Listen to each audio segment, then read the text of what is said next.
ever gotten in school for something that you thought might not have been your fault?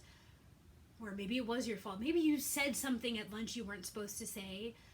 Or maybe you did something on a school field trip and got in trouble. Or maybe somebody else did something and you got blamed for it. Well, this seems to happen to Percy Jackson a lot in Rick Riordan's Percy Jackson and the Lightning Thief. In this particular cutting, Percy Jackson is on a school field trip and things aren't exactly unfolding the way that he wants them to. Bad things always happen to me on school field trips. Like at my 5th grade school, we went to the Saratoga battlefield, and I had an accident with a Revolutionary War cannon. Well, I wasn't aiming for the bus, but I got expelled anyway. You get the idea. But this trip, I was determined to be good the whole way into the city.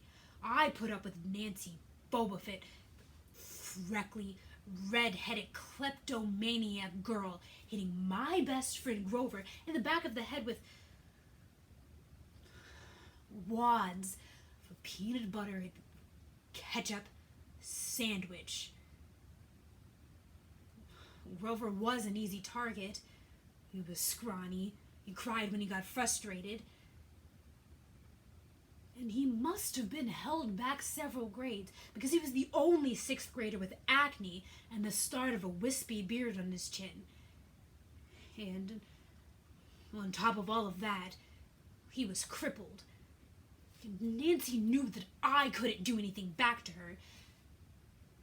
I was already on probation, and the headmaster had threatened me with death by in-school suspension if anything bad or embarrassing or even remotely entertaining happened on this trip.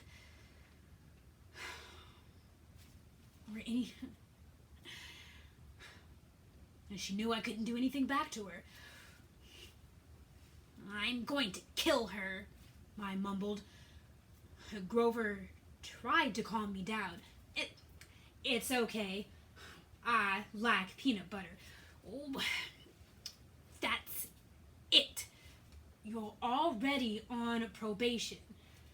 She kept throwing chunks of peanut butter and ketchup sandwich that were hitting him in the back of the head, in his curly brown hair. Looking back on it, I wish I had decked Nancy Bobofit right there and then. Mr. Brunner led the museum tour. He rode up front in his wheelchair, leading us through big, echoey galleries, past marble statues and glass cases full of black and orange pottery.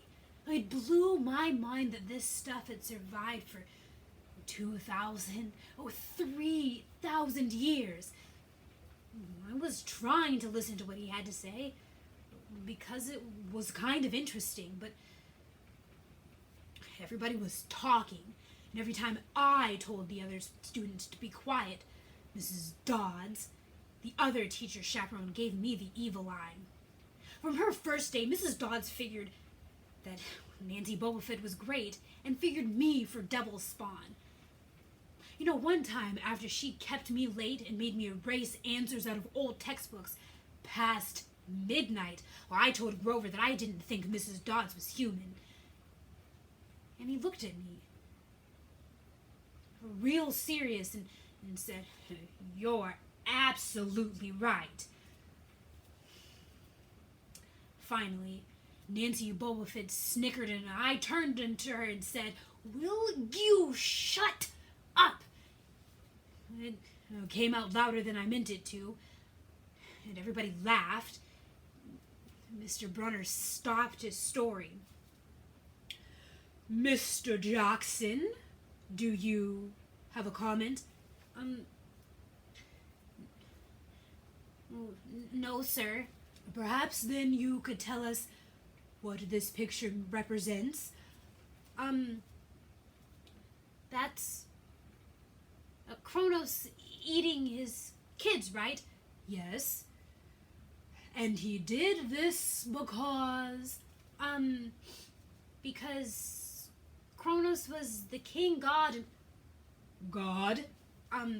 Titan, and he didn't trust his kids, so he ate them, and his wife hid baby Zeus and made him eat a rock instead. And then when Zeus grew up, he tricked Kronos into barfing up his brothers and sisters. Ew! And there was a big battle, and the gods and the Titans fought, and the gods won.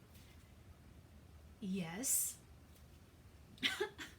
Like this actually matters. Like it actually matters in real life. Like they're going to say on the job application, please explain why Kronos ate his kids. And yes, Mr. Jackson, to paraphrase Miss Bobafitt's excellent question, why does it matter in real life? Busted. Shut up.